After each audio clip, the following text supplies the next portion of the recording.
We have a country of 1.2 billion people, of which 450 million are migrants. Of those 450 million, 10 million are interstate migrants. Of those 10 million interstate migrants, 65% work in manufacturing sector. The working conditions and the living conditions of these workers are linked to productivity.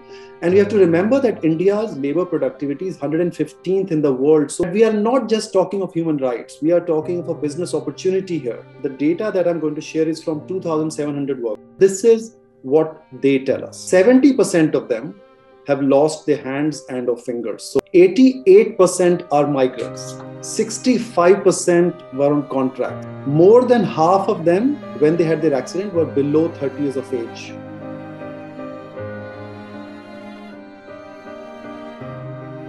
And hardly anyone we know is part of any union.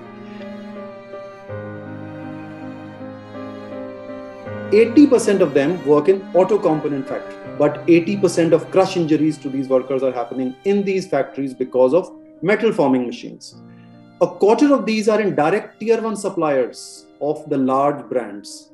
The remaining 75% odd are in tier 2, tier 3, tier 4, deeper supply chain.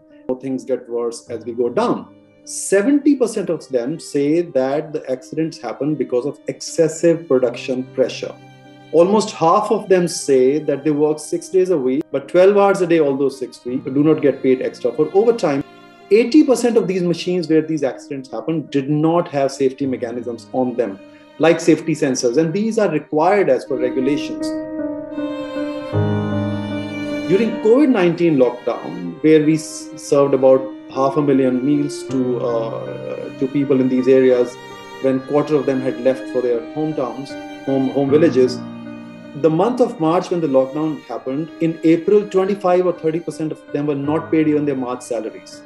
By May, 70% were not paid their April salaries. So, this keeps coming out as a bigger and bigger systemic issue which contributes to these problems, because 80% of these accidents that we have are from auto sector supply chain.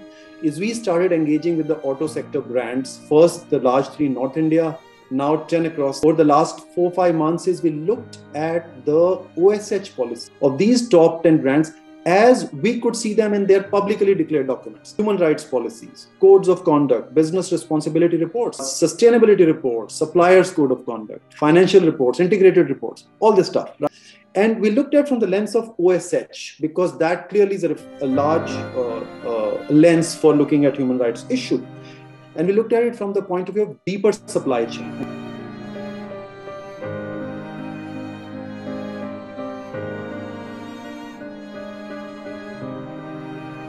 The OSH policies are adequate for their own premises and their factories, it appears to be so, right? So that is good, and we don't have evidence of accidents and such problems within their factories, except that even their own policies are not as good for their own contract workers as they are for their own permanent workers. And in today's world, even in the large brands, 50 to 70% of workers in the factories are contract workers. So that's the first thing that needs repair. In the deeper supply chain, for them, the OSH policies are inadequate, in fact, mostly non-existent. Where they do have some policies, there isn't enough evidence for action or implementation. 3 out of 10, thankfully, do have supplier code of conduct, which was mentioned earlier, right? And this must be replicated across the industry. But none of them have a fully articulated human rights policy in public domain. Practically non-existent reporting against the SDG indicator 8.8, which is about safe and secure working environment. Now that's something one would expect from all the listed companies of today.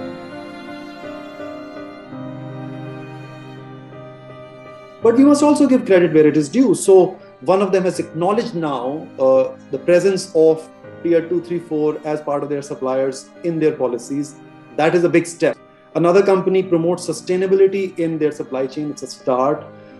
Another company has a charter of contract workers, the only one out of 10 with a charter of contract workers. And one has a supplier of conduct which includes OSH. So you see, there is patchy good stuff, but it all needs to come together. We have a start. This is not going to be just a CSR activity. This has to be part of core operations if this has to be corrected. The responsibility for correcting this, we believe, lies with the business, and that too primarily with the brand owners. Secondly, supply chains over decades have been created for a reason. They provide flexibility, they provide cost advantages, often because there is a compromise on either human rights or environment. And it is time to change that. Clearly, we are here together because we are all not indifferent to this issue, that we all want to make a difference, that we in Safe in India team, in the car industry, in the two-wheeler industry, in the central and state government, even in the public who buys these cars and two-wheelers, we really need to and want to do something about it.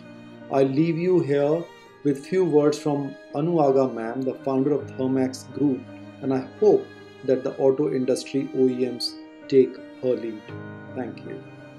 As we come to know the reality in our factories, it can be scary, and you are worried that will something ugly be unearthed?